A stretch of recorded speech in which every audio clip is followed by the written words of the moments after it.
सुम्मत Siam YouTube channel को subscribe करके बेल icon को प्रेस करें। ये दुनिया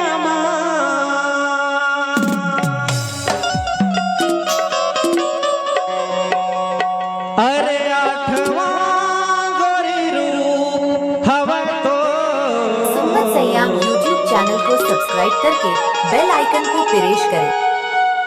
हे दीवाना हे दीवाना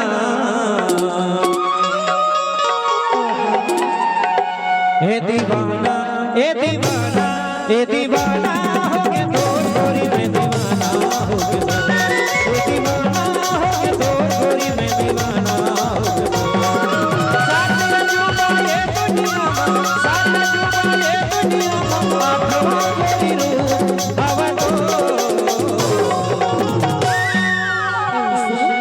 हे दीवाना हे दीवाना हे दीवाना हो गया तोर गोरी में दीवाना हो गया हे दीवाना हो गया तोर गोरी में दीवाना हो गया। सुम्मत सयाम यूट्यूब चैनल को सब्सक्राइब करके बेल आइकन को प्रेस करें।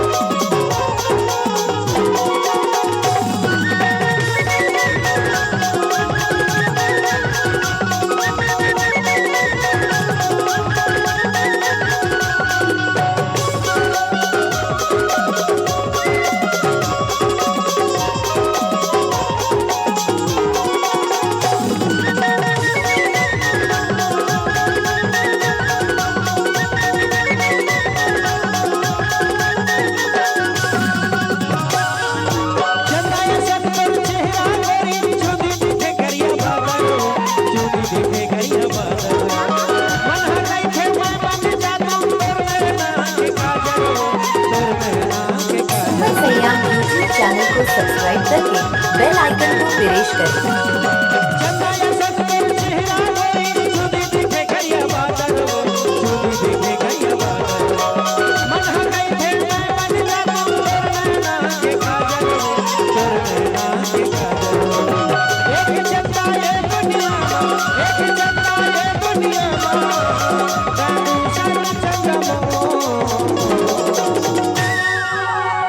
सुना सुना अरे तय हो गए मोर पुनो के चंदा और मैं हो गया तोर चकोर।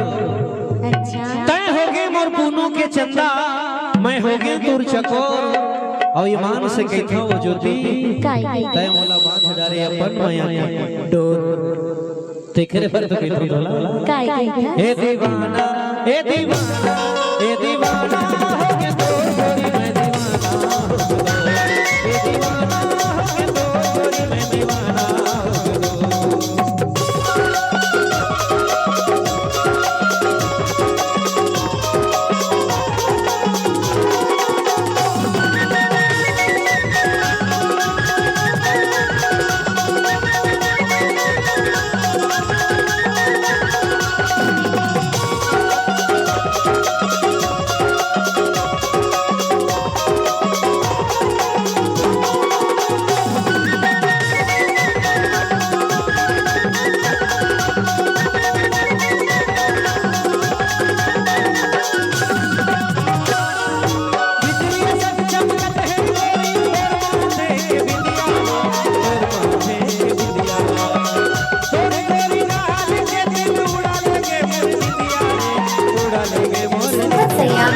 चैनल को सब्सक्राइब करके बेल आइकन को प्रेस करें।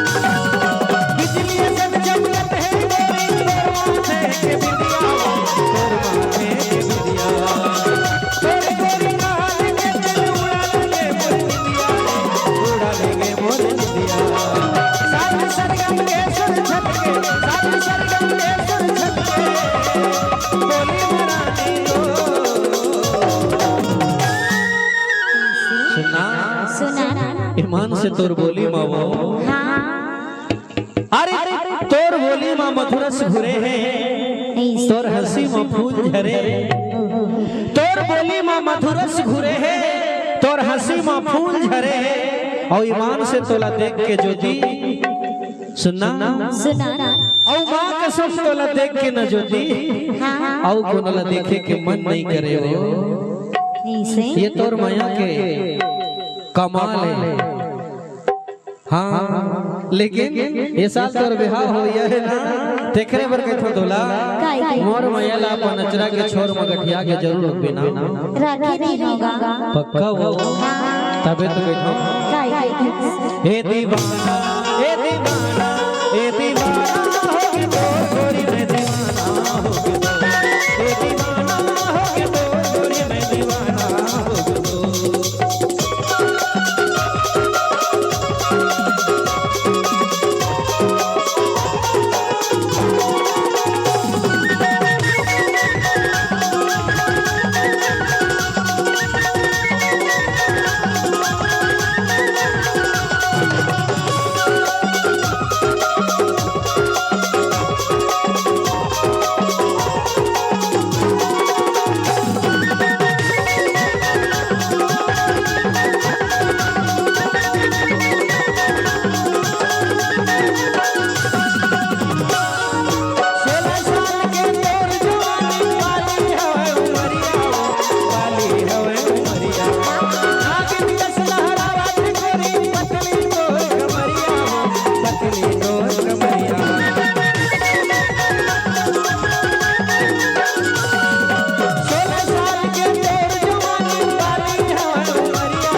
ईमान से तोर माया तोर माया के मतौना मा मोर तन मन मता गे है हो। ऐसे देखरे बर तो किथो तोला ए दीवाना ए दीवाना ए दीवाना हो के तो गोरी में दीवाना हो के तो ए दीवाना हो के तो गोरी में दीवाना